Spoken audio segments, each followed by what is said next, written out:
This is not one of my usual videos. It is in fact the start of a new series of videos that I plan to put out going forward called Behind the Lens. If you're a returning subscriber, I'm sorry if you came here looking for one of my tutorials or one of my reviews. This is not that video. This is not the video you're looking for. Actually, it is the video you're looking for. I promise. If you are new to my channel, my name is Shayne Robinson. I've been a photojournalist for 17 years. I've worked in 43 countries around the world, covering everything from war zones and disasters to riots, to sport, to fashion, to celebrities, and everything in between. The idea behind this series is I'd like to share some of the stories behind the pictures that you see on the front page of the newspapers, that you see being shared on social media, because there are so many stories that go along with those images that just don't get out there. And that's what I'd like to do. So starting today, first episode, I hope you guys enjoy this. Make sure you hit that subscribe button if you're new here, give it a like, drop some comments down below as you're watching the video. I'd love to hear your feedback. This is a two-way street. I can't do this without you. So let's roll that intro and get straight into the stories.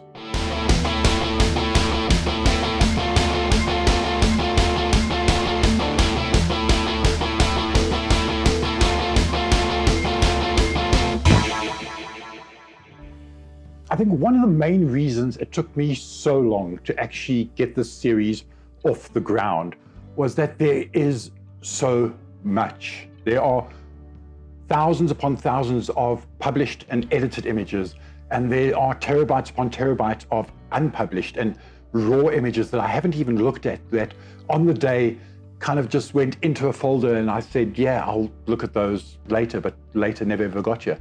So I've spent the last couple of weeks just going through my archive, looking for an image that I could start the series with. And I was really struggling because there's so many different things. While I was going through the archive, I came across some GoPro footage from about 10 or 12 years back, where I'd attached a GoPro underneath my camera at a service delivery protest that I'd gone to.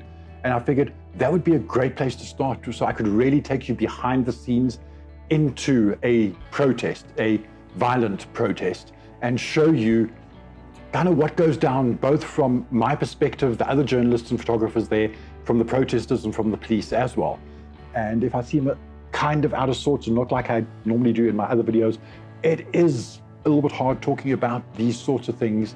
PTSD is something that is real, and you have to accept it and move forward with it. So if I do seem flustered every now and then, please do excuse me, and I hope you enjoyed the video. I have retired now, so after my last trip, which was Libya, where I lost 3 very, very close friends, when I came home, I decided that was it, and it was over for me. I decided I was retiring as a working photojournalist, and I don't do it anymore.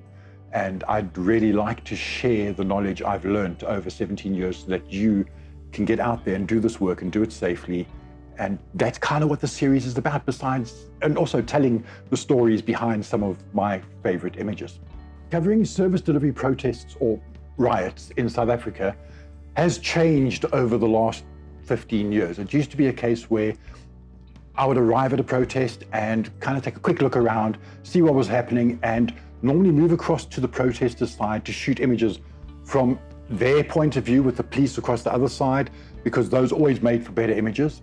But as time has gone on, unfortunately, with the whole fake news thing that is abound on social media, it got to the stage where protesters didn't trust the media anymore, and the cops didn't really trust the media anymore.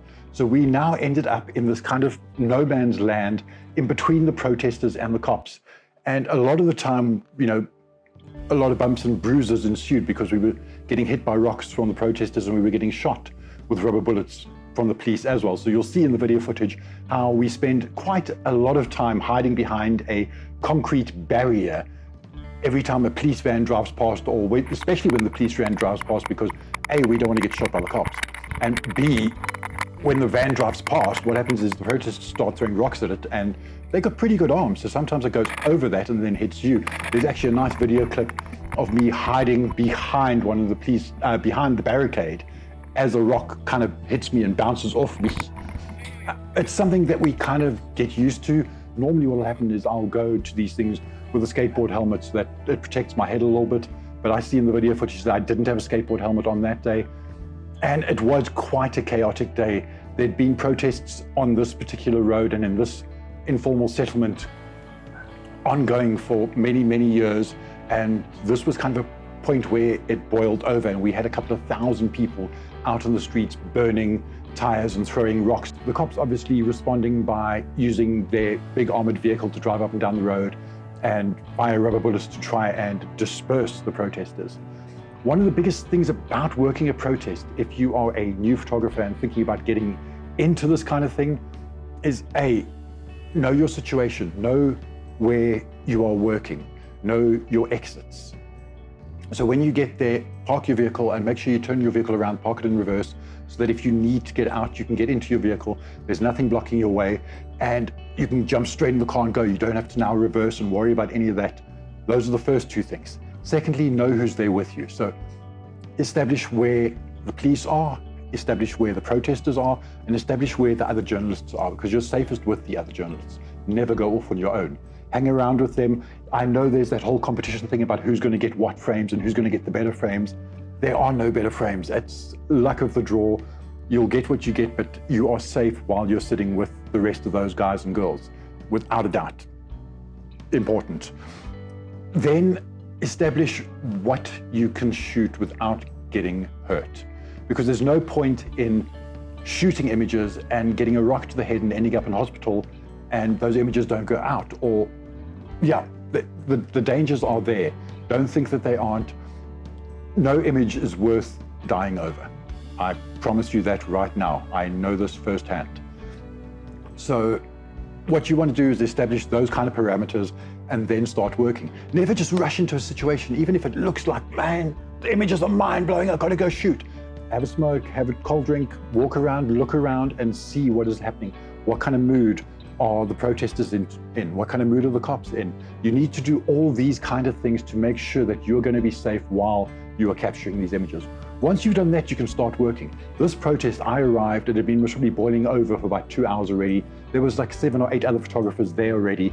Ran over, chatted to the guys and said, okay, right, what's up? Okay, that's the parameters. We know we're working. And while we were doing that, next thing, this whole crowd came barreling down the street towards us. And we thought, woo, here we go. We're about to find out which side we are lucky with today. And fortunately, they ran straight past us and they ran straight at the police.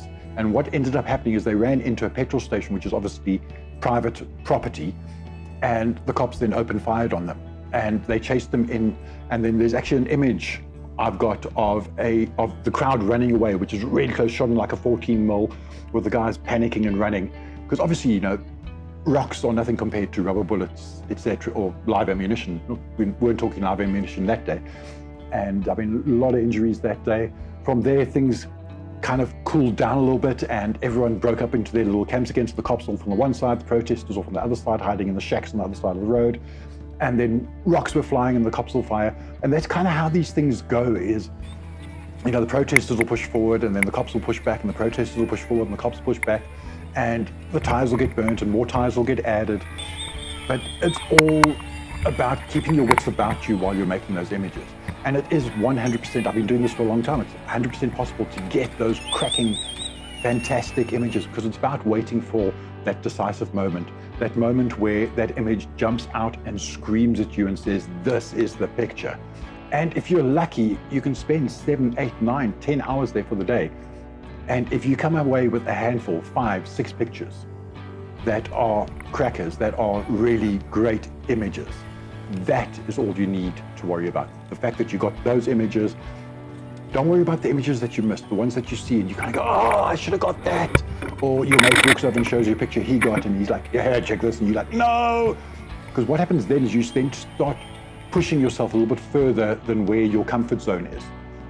And everyone has kind of a line in the sand, an invisible line in the sand where you kind of say to yourself, this is as far as I'm willing to go. But then comes the end of the day and you kind of, well, I haven't got anything. I haven't got anything. My editor's going to shout at me. I don't have anything. I know what the other newspapers have got and I don't have it. So therefore, I'm going to just stick my toe over that line, or I'm gonna stick my whole foot over that line, or actually I'm gonna run barreling in just so I can get a freaking image. And it's happened, I've done it, I've seen it happen to other people. You know, I have false teeth in the front of my face because a brick hit me there, and that was the end of that, and that was being stupid. It was being in the wrong place and trying to push too hard. So if this is something that you are thinking about pursuing, please pay attention to the points that I've made and to other points that other videographers, photographers, go do research on the net. It is a phenomenal career, working as a photojournalist and covering these types of things. But you've got to be a certain kind of person to do it. So what are the big images? Is it the cops shooting? Is it the guys throwing rocks? Is it burning tires? Is it the smoke? Is it a combination of all of those? For me, the best images are the ones that tell them in a more peaceful manner. So like this image over here where you've got a guy throwing a tire into the fire and he's swinging it up and there's smoke billowing behind him and he's backlit and you can see people on the other side of the road. That is my favorite kind of image. Those are the images I love to produce. I mean, obviously the shooting and the rock throwing and that kind of stuff, like these images over here, you know, but you never quite get everything in the picture. So you've got a guy throwing a rock. Yeah, great. He's throwing a rock. It could kind of be anywhere. Yes, there's some smoke and maybe you can see the police car over there. So it's a good image. But if you can tell a story with a single image that portrays everything that has gone on, and you don't need a caption, and you can kind of get an idea as to what's happened that day just by looking at that picture.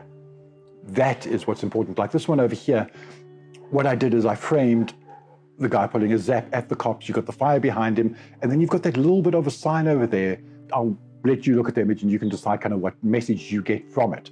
Now, this is one of my favorite images from this whole series because you've got the cops just off to the left, out of frame, firing rubber bullets, trying to disperse the guys. And you've got this guy who's obviously running to try and get over that concrete barrier. And he's using this little cardboard box as a shield. And I've seen this so many times in different riots where people have used cardboard boxes. That rubber bullet's going to go straight through it. I mean, it's hard. It is not, it's hard. It's not a paintball. It's hard. It'll rip straight through that. But by protecting themselves, people tend to feel, well, I'm sure the protesters tend to feel a little bit stronger, a little bit braver. And I've seen it, they've used dustbin lids and all sorts of things like that. And they make for really, really great images. I would have liked to have seen maybe the cops in it as well. That would have been my preference. But as you can see by the video footage, you can't really kind of just wander up behind him and go, okay, cool, well, let's wait for him to run over here and I'll wait for the cops to get the perfect frame. You can't do that because you're shooting. You're looking for the images. You're watching your friends' backs and you're watching your back. You're watching where the rock's coming from. You're watching where the rubber bullets are coming from. There's so many things that are going on, and that is what makes a great photojournalist, is the ability to operate under all of those things and then still produce images. Like I said earlier in the video, this is not for everyone. The amount of protests I have shot here in South Africa over the past 17 years, it fills up hard drives upon hard drive upon hard drive. And I will get to single images from those later on in this series of videos. Not today, but I hope you're enjoying these images so far. And while we're talking about enjoying and all that kind of stuff, please make sure you drop a couple of comments below. I'd love to hear your feedback on this video series, what you think of it so far, what you think of the images so far, what you think of the video footage so far. And yeah, I'd love to hear your comments, guys. I'd love to chat to you about this. Are you thinking about becoming a photojournalist? How can I help? I would love to help.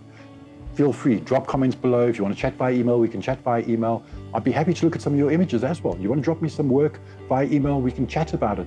If it's something that you're passionate about, because I'm passionate about it, I will see you in the next video.